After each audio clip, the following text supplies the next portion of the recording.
صلى عليك الله يا عدناني يا مصطفى يا صفوة الرحمن صلى عليك الله يا عدناني يا مصطفى يا صفوة الرحمن الحمد لله الذي أعطاني هذا الغلام طيب الأودان وانساد في المهد على الغلمان.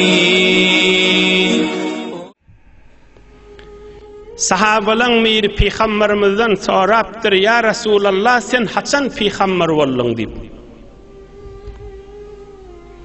Sahabalan mir Nebi Ekrem aleyhissalatu vesselam'dan soraptır sen haçan peygamber boldun dip.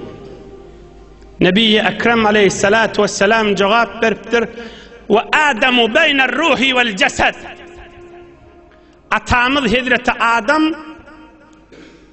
palçıkta Qurib yatıydı hazır can verilmepti men peygamberdigim asmanını gurrun oldudu diptir. Ine açıqraq diyenim şu bir. Sen haçan peygamber boldun dip soran sahabalan biri Nebi Ekrem aleyhissalatu vesselam aydıptır ve Adamu beyner ruhi vel cesed. Hadisun sahih. Hazreti Adam'a can verilmepti. Yöne suyunup yatıydı diptir. Palçığı Qurib. Geçen hefte kuvurrunda, geçen hefte yirek yetipti gurrunumuz. Hazreti Adam'ı Allah Azze Celal surat verip yatırıptı. Ve Hazreti Adam canin mani 40 yıl ya 40 gün suyunup Qurib küyde yanık bişmez küyde yal ol pədir yatıydı.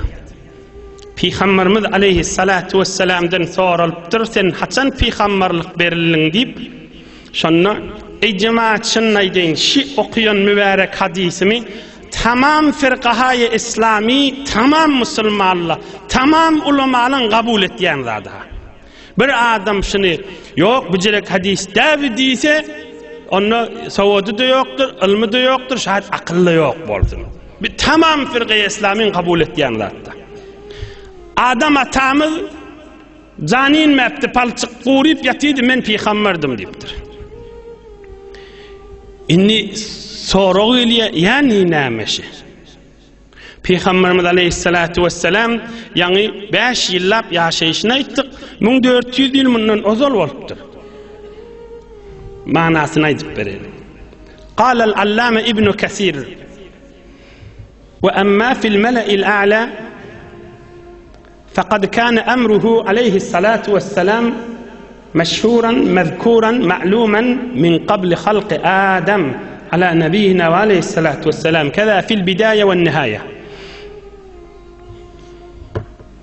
Yani Hazreti Adam yaradılmaqa feriştelerin arasında yerven yaradılıptır feriştelerin arasında gurrun bolyanmıştır. Bir Muhammed deyip aleyhissalatu vesselam Allah'ın bir söyün bendesi var deyip gurrun bolyanmıştır ki inni yaradılacak peygamber olacak öyle deyip. Başka peygamberler ağdalmayanmış. Bir takdirde var. Takdirde yazmıştık da takdirde hem mi peygamberli var? Takdirde sen men ne var? Sen men gurrun ümidde var. Takdirde hem mi peygamberli kadanın içinde barahim? Yok, asmallarda gurrun bolyanmıştık. Hazreti Adam halk bolmaqa.